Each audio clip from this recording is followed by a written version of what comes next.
அன்பியும் YouTube இல்லந்தோறும் இறைசாட்சி, உள்ளந்தோறும் மகிழ்ச்சி.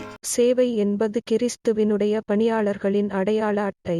உங்கள் ஆற்றல்கள் மற்றும் வளங்கள் அனைத்தையும் மனித உருவாக்கத்திற்கு அர்ப்பணிக்குமாறும் அவற்றின் வளர்ச்சியில் கவனம் செலுத்துமாறும் கேட்டுக்கொள்கிறேன். திருத்தந்தை பிரான்சிஸ், நீங்கள் ஒருவருக்கொருவர் செவிசாய்க்கவும், உங்கள் மாநாட்டுக்கான கருப்பொருளாக நீங்கள் தேர்ந்துள்ள உங்களுக்குள் இருக்கும் கடவுளின் கொடையை தூண்டி எழுப்பிடுங்கள் என்ற திருத்தூதர் புனித பவுலடியாரின் அறிவுரையால் 2 தீமோ 1:6 நீங்கள் ஈர்க்கப்படவும் உங்களை நான் ஊக்குவிக்கின்றேன் என்று கூறினார் திருத்தந்தை பிரான்சிஸ்.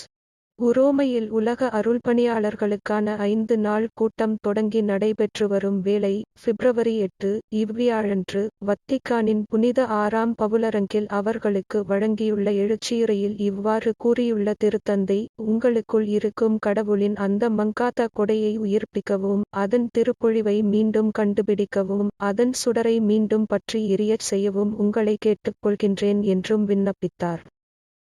நமக்கு கிடைத்த கடவுளின் கொடையை எப்படி சுடராக பற்றி எரியச் செய்வது என்று சிந்திக்கும்போது, அருள்பணியாளர்களின் தொடர் உருவாக்க பயிற்சியில் இருக்க வேண்டிய 3 பாதைகளான நற்செய்தியின் மகிழ்ச்சி, கடவுளின் மக்களில் ஒரு பகுதியாக இருப்பதன் உணர்வு, சேவை உருவாக்கம் ஆகியவற்றை உங்களுக்கு சுட்டிக்காட்ட விரும்புகின்றேன் என்று அவர்களிடம் உரைத்த திருத்தந்தை பின்னர் ஒவ்வொன்றையும் விரிவாக விளக்கத் தொடங்கினார். நற்செய்தியின் மகிழ்ச்சி.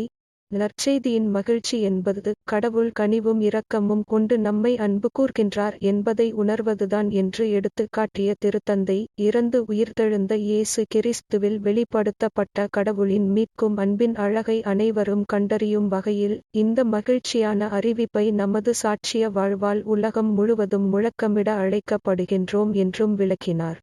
நாம் சீடர்களாக இருந்தால் மட்டுமே கடவுளின் பணியாளர்களாகவும் அவருடைய இறையாட்சியின் மறைபணியாளர்களாகவும் ஆக முடியும் என்று எடுத்துக்காட்டிய திருத்தந்தை பிரான்சிஸ் அவர்கள், நற்செய்தியின் மகிழ்ச்சியை வரவேற்பதன் வழியாகவும் அதனை பாதுகாப்பதன் வழியாகவும் மட்டுமே இந்த மகிழ்ச்சியை மற்றவர்களுக்கு கொண்டு வர முடியும் என்றும் சுட்டிக்காட்டினார். நமது அருள்பணித்துவ வாழ்வின் தொடர் உருவாக்க பயிற்சியில், நாம் எப்போதும் சீடர்கள் மற்றும் வழிப்போக்கர்கள் என்பதை நினைவில் கொள்வோம் என்று குறிப்பிட்ட திருத்தந்தை பிரான்சிஸ் அவர்கள், இது கடவுளின் அருளால் நமக்கு கிடைத்த மிகவும் அழகானதொரு காரியம் என்பதை நாம் எப்போதும் நினைவில் கொள்வோம் என்றும் கேட்டுக்கொண்டார்.